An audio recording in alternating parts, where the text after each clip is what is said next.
मैं अपने प्यारे से गांव से जा रहा हूं अपने शहर बेतिया, जो कि बेतिया रेलवे स्टेशन पे मैं जा रहा हूं।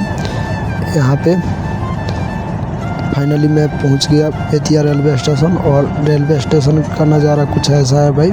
और मैं ट्रेन में चढ़ने का कोशिश कर रहा हूं भाई। फाइनली मैं ट्रेन पे चढ़ गया भाई, और ट्रेन का अंदर का नज़ारा है भाई।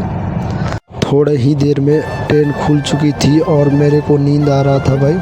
फाइनली मैं सो के अभी उठ गया हूँ भाई, और अभी बाथरूम जाता हूँ, जा कर के आँख धो लेता हूँ भाई।